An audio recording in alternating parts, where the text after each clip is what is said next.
Olá, estudante paranaense, bem-vindo à nossa aula de Geografia do programa Aula Paraná. E a nossa aula de hoje, ela é uma revisão. Então lembra que eu sempre peço para você pegar caderno, caneta, lápis e borracha para fazer as anotações? É nesse momento que você vai pegar o seu caderno e vai acompanhar as anotações que você fez com a nossa revisão. E sabe de onde que vieram os conteúdos que foram selecionados para essa nossa revisão? A partir de solicitações de professores e também de estudantes que entraram em contato tanto com a Secretaria de Estado da Educação e do Esporte e também com os núcleos regionais de educação e fizeram alguns apontamentos sobre alguns conteúdos que eram pertinentes serem revistos. Então vamos lá para a nossa revisão da nossa aula de hoje. E a gente já começa a nossa revisão com a nossa primeira pergunta aqui. Olha lá na tela, ó. Como podemos classificar as fontes de energia? Olha nas suas anotações e veja de que maneira nós podemos classificar as fontes de energia. Vai lá!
Muito bem, estudante. Lembrou da classificação das fontes de energia? Olha lá na tela, ó. De que forma nós podemos classificar as fontes de energia? Nós podemos dizer que elas são convencionais ou alternativas, primárias ou secundárias e renováveis e não renováveis.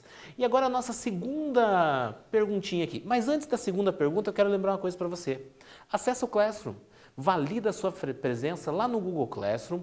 Para quê? Para que as aulas que você está assistindo nesse momento, elas possam ser validadas. E também você que não está acessando o Google Classroom, porque na sua localidade não existe cobertura de celular ou por algum outro motivo você está apenas acompanhando as atividades pela televisão, não esqueça de encaminhar as atividades para a sua escola ou seu colégio, para que seu professor possa acompanhar você. Agora ali na tela, como se deu o processo de formação do petróleo? Procura lá onde a gente falou das fontes de energia não renováveis ou ainda das fontes de energias convencionais, como se deu o processo de formação do petróleo. Vai lá!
Muito bem. Olha lá, ó, como se deu o processo de formação do petróleo. O que aconteceu? Para a gente ter a formação do petróleo, nós precisávamos de um ambiente rico em umidade e também material orgânico. E aí o que aconteceu? Ao longo do tempo, esse material orgânico e a água foram sendo cobertas por camadas rochosas. E essas camadas rochosas passaram a exercer uma pressão e uma elevação de temperatura naquele líquido e naquele material orgânico que ali ficou confinado durante milhares de anos. E isso resultou na formação do petróleo, que é esse líquido viscoso e negro, que se você olhar lá na tela, ó, você vai perceber ele do lado direito da sua tela naquela imagem. Ali nós temos o petróleo na sua forma bruta. E acompanhando aqui, ó, nesse infográfico que você está vendo, ó, nós temos o que aqui? Justamente o processo de formação do petróleo ao longo do tempo. Nós temos desde o início, onde nós tínhamos o material orgânico, um ambiente rico em água, aonde nós tivemos depósitos de camadas rochosas e essas camadas rochosas tendo água confinada. E à medida com que o tempo vai avançando, a pressão vai aumentando sobre essas áreas, resultando na então formação do petróleo. E agora, já que estamos falando sobre petróleo, lembra do que a gente falou de refino? Procura aí no seu caderno a parte que você anotou sobre refino e responda essa pergunta aqui, ó. O que é refino do petróleo e qual é a sua importância? Vai lá!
Muito bem, pensou um pouquinho sobre o refino do petróleo?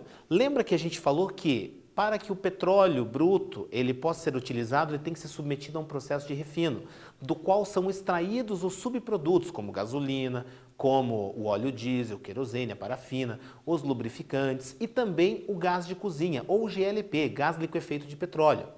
Então é o processo de refino que ocorre na torre de fracionamento, que é essa que você está vendo na tela, ó, aonde nós temos aqui o petróleo bruto que está armazenado, o qual é bombeado para uma fornalha e a partir do momento que esse petróleo está na fornalha, uma parcela dele vai evaporar e à medida com que ele evapora, ele vai subindo nessa torre de fracionamento. Porém, existe uma parcela do petróleo que não vai evaporar, qual será coletada justamente já aqui na parte de baixo. Uma segunda parcela do petróleo irá evaporar e poderá voltar ao estado líquido nessa etapa aqui. Então nós temos aqui o óleo combustível ou o óleo diesel e assim sucessivamente. E aquele petróleo que ao evaporar não retorna para o estado líquido, ele é coletado no topo da torre de fracionamento e dá origem ao GLP, gás liquefeito de petróleo. E o gás liquefeito de petróleo recebe essa denominação por quê? Quando ele é armazenado nos cilindros ou nos botijões, como nós os conhecemos, ele é submetido a uma pressão elevada. E a partir do aumento da pressão, ele acaba mudando de estado físico, saindo do gasoso e passando para o estado líquido. Na tela também agora vai aparecer para você a nossa próxima perguntinha. Procura nas suas anotações lá, além do petróleo, que outras fontes de energia são utilizadas. Procura lá sobre outras fontes de energia, o que você tem lá no seu caderno. Vai lá!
Muito bem, achou lá nas suas anotações? Vamos ver o que você encontrou se condiz com aquilo que vai aparecer aqui na tela. Ó.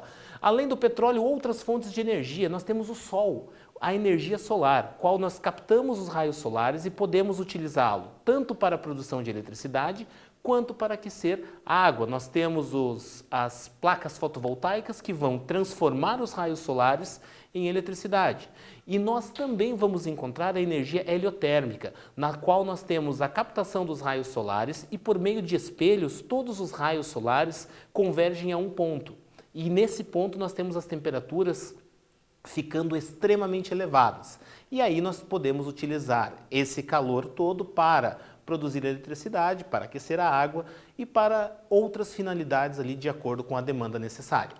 Além do sol, nós temos as hidrelétricas, que utilizam o potencial hidráulico da água dos rios para a produção de eletricidade. Fonte de energia limpa, que não emite poluentes, porém que para sua construção ela causa grandes impactos ambientais. Haja vista que o lago que vai represar uma grande quantidade de água acaba alagando imensas áreas. No Brasil, as usinas hidrelétricas representam quase 90% da produção de eletricidade. Então, 90% da eletricidade produzida no Brasil é proveniente das usinas hidrelétricas. E isso se dá devido a características geográficas e também ao investimento nessa tecnologia por parte dos diversos governos existentes no Brasil. Nós também vamos falar do vento, da energia eólica, que o vento ele sempre foi utilizado ou para movimentar embarcações, veleiros, caravelas, também para movimentar moinhos, como acontece na Holanda, e também pode ser utilizada para a produção de eletricidade utilizando os aerogeradores, que são esses que você pode ver na imagem na tela do lado direito. Quando a gente está falando num parque eólico, nós temos vários aerogeradores girando durante todo o tempo, à medida com que o vento está ali presente, e aí nós temos a produção de eletricidade. Nós também falamos sobre a biomassa, que a biomassa é aquela que utiliza material orgânico e os gases resultantes da decomposição desse material orgânico para a produção de energia, podendo esses gases serem armazenados e utilizados para geradores, ou ainda os próprios remanescentes da cana-de-açúcar, por exemplo, ou outros materiais orgânicos que possam ser utilizados como combustíveis para as mais diversas finalidades. E agora vem aqui para você uma atividade, olha lá, ó. Cite exemplos de fontes de energias convencionais e fontes de energias alternativas. Você que anotou no seu caderno, eu sei que você tem isso anotado. Então, se você procurar ali, você vai encontrar quais são as fontes de energia convencionais, quais são as alternativas e também você vai conseguir encontrar exemplos. E lembre-se que nós estamos fazendo uma revisão, por isso o nosso ritmo é rápido. O tempo está na tela, vai lá!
Muito bem, não esqueça de realizar essa atividade e encaminhar para a sua escola ou seu colégio, caso você esteja assistindo essa aula somente pela televisão.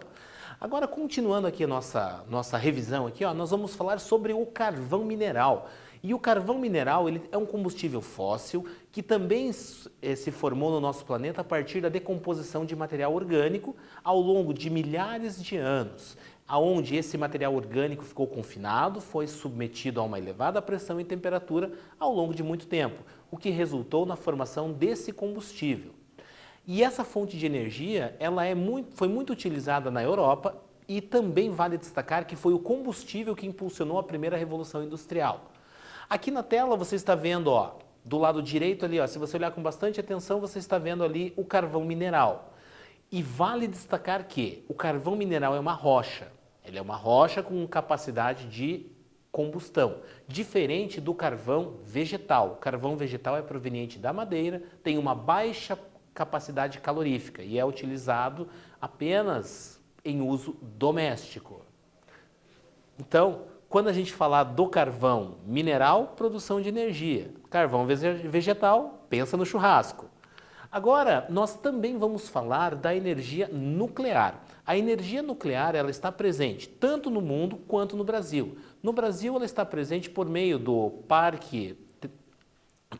ela está presente por meio do Parque Termonuclear de Angra dos Reis. E no mundo nós temos várias usinas nucleares espalhadas aí pelo planeta. Uma usina termonuclear, ela produz energia a partir da fissão do núcleo do átomo de urânio.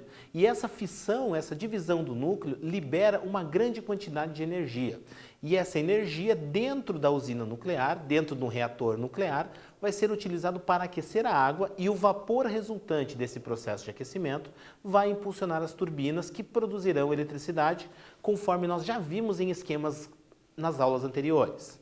Vale destacar também que, quando uma usina termonuclear está funcionando normalmente, sem nenhum incidente, ela libera apenas vapor de água na atmosfera. O grande detalhe das usinas termonucleares é que elas têm uma grande capacidade de produção de energia, o custo da produção da energia é extremamente baixo, porém, os resíduos que são produzidos são radioativos, emitem radiação que é nociva tanto para o ser humano quanto para todo o meio ambiente e demoram milhões de anos para se dispersar. Nós agora vamos ver a próxima perguntinha na tela. Olha lá, ó. Por que a eletricidade é tão utilizada pela sociedade? Por que você usa tanto a eletricidade? Por que eu uso tanto a eletricidade? Por que toda a nossa sociedade usa tanto? Procura nas suas anotações.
Muito bem, energia elétrica é importante na sua vida? Claro que é importante para a nossa vida, para todos nós.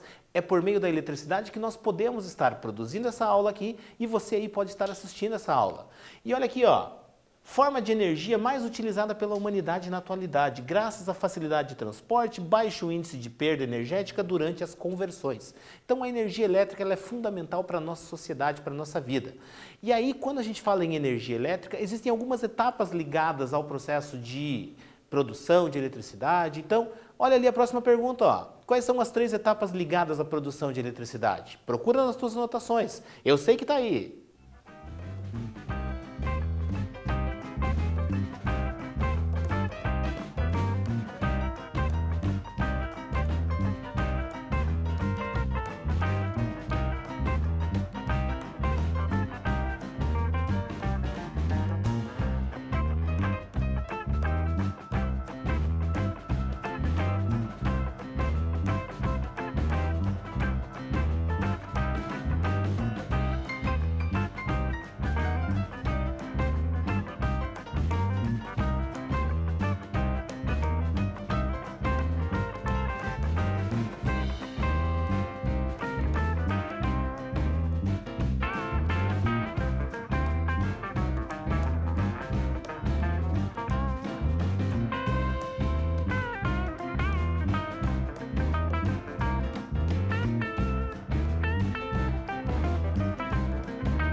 Muito bem.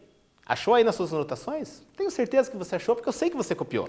Agora, quando nós falamos na produção de eletricidade, nós temos 3 etapas: a geração, o transporte e a distribuição.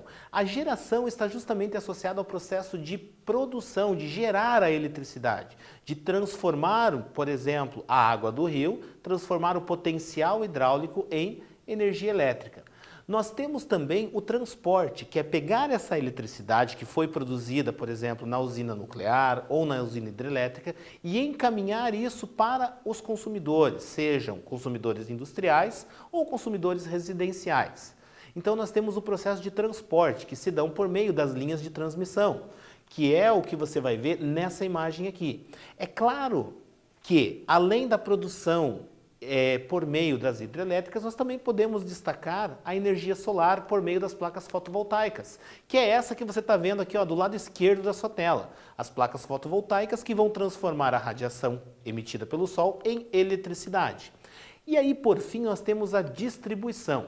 A distribuição é pegar a eletricidade e levar até as unidades consumidoras. E quem são as unidades consumidoras? Nós somos as unidades consumidoras. Você na sua residência, quando tem eletricidade ligada a ela, você é um consumidor de eletricidade. E no estado do Paraná nós temos a Copel, que é a empresa, empresa estatal responsável pela distribuição da energia elétrica. E a aferição do consumo é feito pelo medidor que encontra-se aí na sua residência. Agora, vamos voltar a falar um pouquinho de petróleo. Olha aqui, ó. Ocorreram conflitos que influenciaram no preço do petróleo? Será que em algum momento as pessoas brigaram por causa disso? Olha lá no teu caderno.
Muito bem, achou aí a parte no seu caderno que trata dos conflitos em função do petróleo?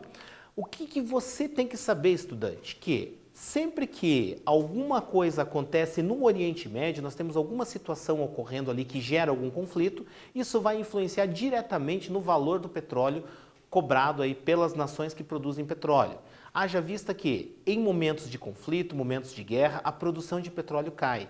E essa produção reduzindo, a demanda pelo petróleo ela não reduz. Então a oferta do produto diminui, mas a demanda, a busca por esse produto, ela não reduz. Então nós vamos ter aí um preço elevando, o preço elevando-se do petróleo. Nós tivemos alguns momentos na história que marcaram. O primeiro momento, conforme você vê ali na tela, ó, foi em 1948 com a criação do Estado de Israel. Aonde o que aconteceu ali? Ó? Nós tivemos o conflito que envolveu os povos árabes que habitavam a região ali onde foi criado o Estado de Israel e os judeus que receberam esse Estado. E aí o que aconteceu ali? Vários conflitos em torno do território. E esses conflitos resultaram na elevação do preço do petróleo, haja visto que toda aquela região ali é a região do nosso planeta que dispõe das maiores reservas de petróleo. Além da criação do Estado de Israel, nós tivemos outros momentos, olha lá na tela, ó. A crise do Abadã, que ocorreu entre 1951 e 1954, aonde o que o Irã fez? O Irã nacionalizou a produção de petróleo. Ele retirou as empresas que estavam ali produzindo petróleo e realizou o processo de nacionalização. E com essa nacionalização, houveram ali alguns embargos, alguns conflitos internos, o que fez com que o Irã, que é um dos maiores produtores de petróleo hoje do mundo, juntamente com o Iraque, tivesse uma redução ali na sua produção de petróleo. E também algumas sanções, alguns embargos aí de nações aliadas às empresas que estavam explorando o petróleo. Além disso, nós tivemos a nacionalização do Canal do Suez. Canal do Suez ali que faz a ligação do continente asiático com a Europa, ali ligando ao mar Mediterrâneo.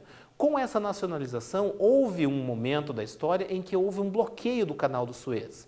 E esse bloqueio do Canal do Suez fez com que os navios petroleiros não conseguissem transpassar, sair do continente asiático e chegar até a Europa por essa rota, fazendo com que tivessem que adotar outros caminhos, o que elevou substancialmente o custo do petróleo. Além da nacionalização do petróleo, olha lá na tela, ó, nós tivemos ali ó, o canal, voltando a destacar o papel da importância do Canal do Suez para a produção de petróleo, e nós também tivemos a Guerra dos 6 Dias, que foi um conflito que envolveu Israel e Síria, Egito, Jordânia, Iraque, apoiados por Kuwait, Arábia Saudita, Argélia e Sudão em 1967. Então esse conflito ali foi uma ofensiva que era para ser uma ofensiva dos povos árabes contra os judeus. Olha lá, ó.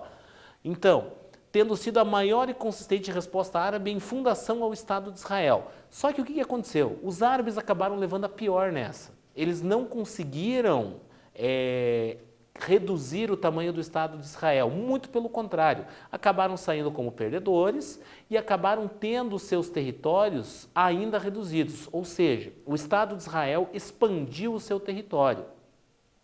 Lembrando que sempre que tem briga, sempre que tem conflito, o preço do petróleo eleva. Até mesmo porque nós temos o Estado de Israel associado às nações ocidentais, sendo apoiado por essas nações ocidentais, e aí acontecem alguns conflitos de interesse e o valor do petróleo ele vai subindo. Nós também tivemos em 1973, olha lá, ó, em protesto pelo apoio prestado aos Estados Unidos a Israel, a guerra do Yom Kippur, onde os países organizados na OPEP aumentaram o preço do petróleo em mais de 400%. Então, durante essa guerra do Yom Kippur, nós tivemos uma elevação substancial do preço do petróleo. E isso resultou em desenvolvimento de novas tecnologias. E no Brasil, o que nós tivemos? O desenvolvimento do programa do Proálcool, da utilização do etanol proveniente da cana-de-açúcar. E optou-se pela produção do etanol a partir da cana-de-açúcar, haja vista que o valor do açúcar no mercado internacional estava caindo e a economia da canavieira também estava sofrendo a um processo de crise. Então, nesse momento, optou-se pela produção do etanol da cana para movimentar toda essa economia. Voltando aqui à questão que envolve os conflitos do petróleo, nós também tivemos, em 79, houve uma paralisação da produção iraniana em consequência da Revolução Islâmica. Então, é quando o Irã ele passa a ser dominado, passa a ser controlado pelo regime islâmico. Então, o líder político também é um líder religioso. E esse processo gera alguns conflitos. E aí, em paralelo, nós temos na década de 80 Saddam Hussein, presidente, líder do Iraque, que acaba se prevalecendo dessa instabilidade política do Irã e acaba realizando uma ofensiva para a ocupação de vários territórios do Iraque, do Irã. O grande problema é que esse conflito demora muito mais tempo do que todas as nações ali envolvidas pensavam e nenhuma das nações saiu como vencedora. Quem perdeu foi a população em função de destruição, bombardeios e mortes ali. Mas as questões territoriais não se alteraram nesse período. E aí, já que a gente falou tanto do Saddam Hussein nesse momento, lembra lá que em 1991, Saddam Hussein, esse senhor que aparece aqui na sua tela, ó, Ele, em 1991, também realizou uma ofensiva para com o Kuwait, que resultou na Guerra do Golfo. E o Kuwait, apoiado pelos Estados Unidos, realizou uma ofensiva contra o Iraque. E aí nós tivemos novamente a elevação do preço do petróleo, porque sempre que nós entramos em conflito, nós temos uma redução da produção. E a demanda, a necessidade de petróleo no mundo, ela não diminui.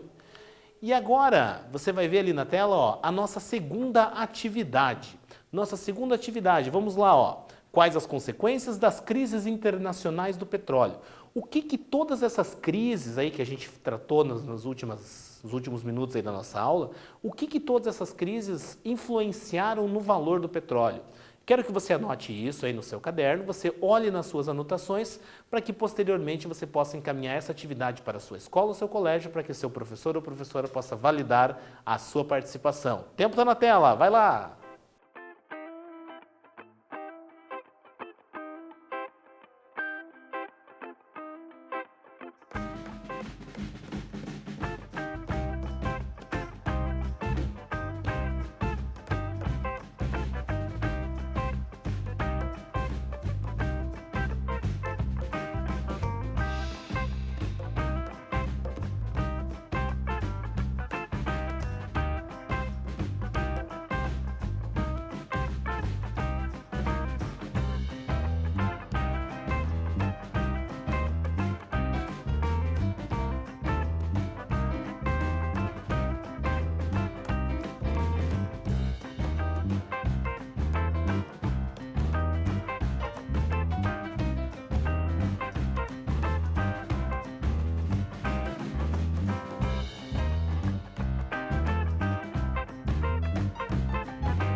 Muito bem, estudante. Realizou a atividade? Importante realizar a atividade. E também é muito importante que você entre no Google Classroom e valide a sua presença.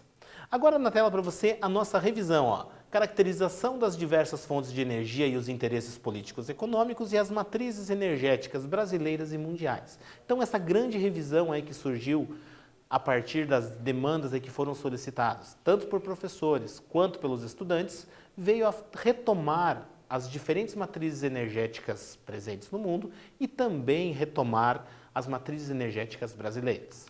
Quero muito agradecer a você, estudante, que está aí realizando as anotações, participando, interagindo com as diversas ferramentas disponibilizadas, a você, família, que está acompanhando esse processo educativo do seu filho, sobrinho, neto, enfim, da pessoa com qual você vive. E saiba você, estudante que está aí sentado, por mais que não tenha ninguém nesse momento com você, você não está sozinho, porque temos toda uma equipe de produção preocupado com você. Então, um forte abraço a todos e até a nossa próxima aula.